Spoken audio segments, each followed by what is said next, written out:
mois du Ramadan est venu. C'est un mois béni qu'Allah vous impose de jeûner durant ce mois. Les portes des cieux sont ouvertes, les portes de l'enfer sont fermées et les diables sont enchaînés. Si tu as des rêves, si tu as des ambitions pour 2025 et que tu n'as toujours pas réussi à les mettre en place ou à les maintenir pendant les 2 premiers mois de 2025, ce mois de Ramadan pourrait complètement tout changer. En quelques étapes, je vais te montrer comment tu vas utiliser ce tremplin que ta religion te donne, que Dieu te donne pour vivre comme la meilleure version de toi-même. Si tu fais de ton mieux pour vivre ton meilleur Ramadan, je te jure que ça va avoir un impact phénoménal sur toute ta vie.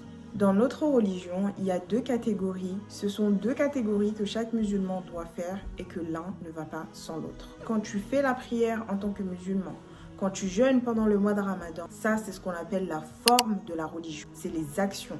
Lire le Coran, comprendre la parole de Dieu, les invocations que tu fais auprès de Dieu, le sentiment que la religion peut te procurer, tout ce qui est invisible, c'est ce qu'on appelle le fond de la religion. Et on a besoin du fond pour pouvoir mieux pratiquer la forme et comprendre le pourquoi on pratique la forme. Dans la première partie de cette vidéo, je vais te parler du fond, de comment tu vas mettre en place ces quelques étapes pour réussir à trouver la paix dans ta religion. Et dans la deuxième partie, je te parlerai plutôt de la forme, des actions faciles pour vivre, Inch'Allah, ton meilleur Ramadan, mais en plus de ça, de pouvoir l'appliquer dans d'autres aspects de ta vie. Hello les copains, j'espère que vous allez bien. Bienvenue dans cette nouvelle vidéo. Pour ceux et celles qui ne me connaissent pas, je m'appelle Aïda et sur cette chaîne, je vous documente ma vingtaine et je vous partage les leçons que j'apprends dedans. C'est la première fois que je filme de jour.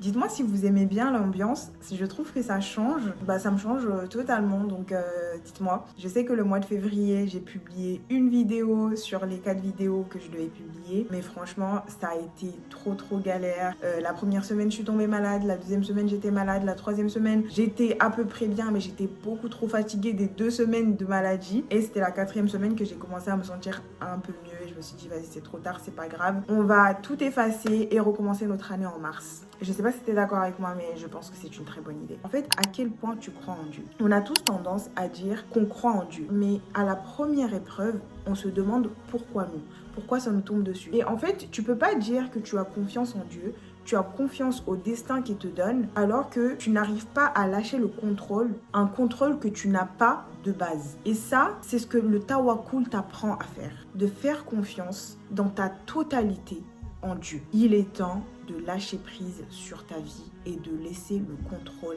à Dieu. Dieu a toujours un plan pour toi. Attester qu'il n'y a de Dieu que Dieu et que Mohammed sallallahu alayhi wa sallam et son messager pratiquent souvent la shahada. Avant d'aller te coucher ou au matin, pratique la shahada. L'intention, c'est la base de tout. Quelle est l'intention pour ce mois? Est-ce que c'est trouver la paix? Est-ce que c'est apprendre à connaître Dieu? Ça, c'est quelque chose que j'ai mis en place depuis maintenant 3 ans. Je mets toujours une intention à chaque mois, à chaque début de mois. Si tu comprends que tu es un être d'habitude, tu vas faire attention à tout ce que tu fais. Ça, c'est vraiment le cheat code qui va défoncer ton année. L'habitude, c'est quelque chose que tu fais plusieurs fois et en le répétant, tu arrives à ne pas réfléchir à la manière de le faire. Par exemple, quand tu te lèves le matin et que tu te brosses les dents, tu vois, t'as pas besoin de réfléchir. Quand tu empruntes tous les jours le même chemin pour aller au taf, ou quand tu fais ton lit, c'est des choses qu'on fait par réflexe. Et ce mois de Ramadan te permet de créer des nouvelles habitudes. Ça a été prouvé scientifiquement qu'il y a besoin de 30 à 31 jours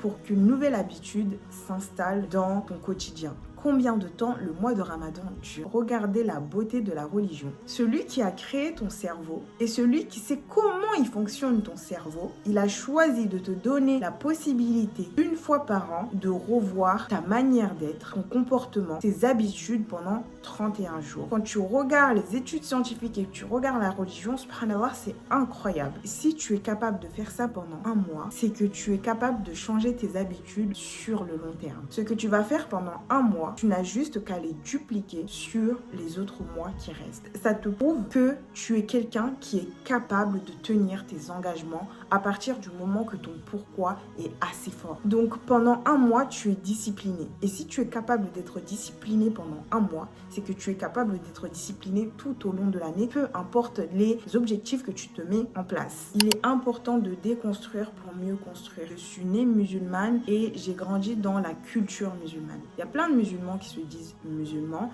mais je pense qu'ils sont musulmans par culture que par religion. Par exemple, quand tu ne pratiques pas, en gros, tu vas faire le mois de Ramadan ou que tu vas être avec ta famille pendant le mois de Ramadan, que tu vas respecter cette religion, pas forcément être impliqué, mais voilà, tu vis ta vie, mais tu sais que tu viens d'une famille musulmane. Pour moi, c'est être musulman par culture. Être musulman par foi, c'est faire des choses pour Dieu, faire des choses pour plaire à Dieu, parce que tu as envie de gagner sa confiance. L'islam, c'est à la fois une religion, mais c'est également un mode de vie. Parce que quand tu pratiques le mode de vie islamique, moi, j'y trouve ma paix et j'y trouve mon bonheur dedans. Dans la religion musulmane, on dit quand une femme a ses règles, elle est impure. Je suis dans le thème là. Avant, ce terme-là me gênait fortement. J'avais l'impression que Dieu nous punisse. Mais pour faire le jeûne, tu as besoin d'énormément d'énergie. Pour faire la prière, tu as aussi besoin d'énergie. Ça peut être compliqué. Et parfois même, les règles sont tellement douloureuses et avec l'endométriose que tu ne peux pas bouger du lit. Imaginez si à ce moment-là, la prière était obligatoire. Il t'a dit non. Pendant ce temps-là, tu vas te reposer. Quand tu regardes la façon dont notre corps est constitué et pourquoi les règles sont là, en fait, tu comprends tellement de choses et tu comprends la bienveillance de Dieu. Dans ce temps-là, tu vas t'occuper de toi. Quand vous regardez les règles de cette manière-là, en soi, être impur, c'est une bénédiction. J'ai compris une chose, c'est que tout ça, je n'aurais jamais su si je n'avais pas décidé de séparer la coutume de l'islam, de regarder ce qui est vrai et ce qui est faux, de regarder comment la règle est constituée et comment l'homme la dérive. L'islam est parfait, mais les êtres humains qui la pratiquent et la manière dont ils la comprennent, ce n'est pas forcément parfait. D'où le pourquoi je vous dirais de faire attention aux imams qui parlent comme s'ils avaient la science infuse, comme s'ils avaient toutes les réponses parfaitement. Ça, c'est très très dangereux. Parce qu'ils prennent la manière dont eux, ils ont compris la religion pour en faire une généralité. Donc, faites aussi des recherches par vous-même.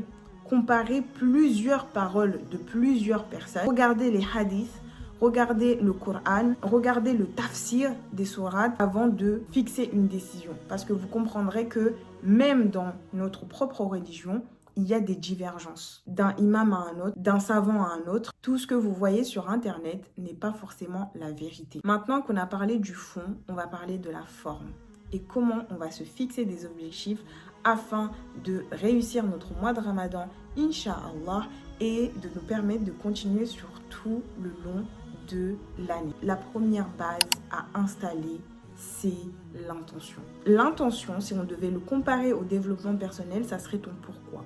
Qu'est-ce que tu cherches? Est-ce que pendant ce mois de Ramadan, tu cherches la paix?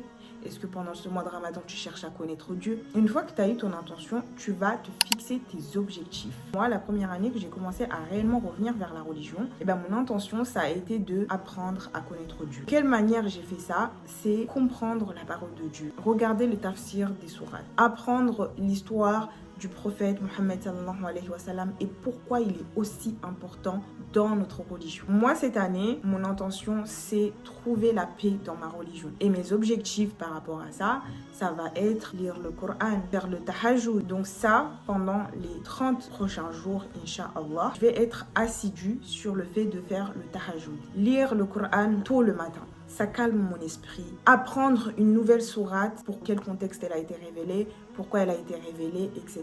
Et ça me permet d'avoir une meilleure concentration dans mes prières, de me sentir moins seule et de vraiment m'accrocher à ma religion. Parce que quand on a un problème, on cherche souvent la solution partout avant de chercher la solution auprès de Dieu. Alors que normalement, ça serait la solution auprès de Dieu et c'est Dieu qui va te ramener les gens qui vont t'aider à avoir cette solution-là. Vous voyez? Et ça, c'est quelque chose que j'ai vraiment changé. Et concernant la façon dont vous allez les mettre en place, le mieux à faire, c'est de créer des blocs. Parce que vous avez tous une vie, vous avez des cours, vous avez du travail, vous avez plein de choses en fait que vous devez faire. Pour ces 2 blocs, je fais un le matin et un le soir. C'est ce que je vous conseille le mieux parce que pendant la journée, vous avez vos cours, vous avez vos problèmes quotidiens, etc.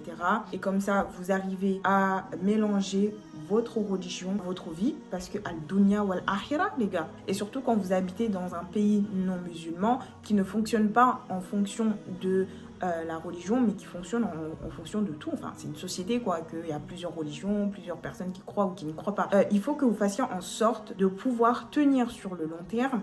Ça va vous permettre de créer des habitudes qui sont faciles à répéter tous les jours. Le but, c'est pas de te mettre énormément d'objectifs ce mois-ci. Le but, c'est de mettre des objectifs que tu arriveras à tenir sur tout le mois. Fais en sorte que les objectifs que tu vas mettre, ça soit mesurable et atteignable. C'est ce qui va te permettre d'augmenter ta confiance en toi. N'hésitez pas dans vos prières à demander à Dieu de vous faciliter ça. Tout ce que vous faites, demandez à Dieu parce que c'est lui qui vous donne tout. Demandez-lui tout ce que vous voulez. Et en plus, en lui demandant ça, ça va augmenter votre foi et votre confiance en lui. Dieu veut du bien, veut que vous soyez heureuse, heureux ici dans ce bas monde et dans l'au-delà. C'est tout ce que je vous souhaite honnêtement et sincèrement.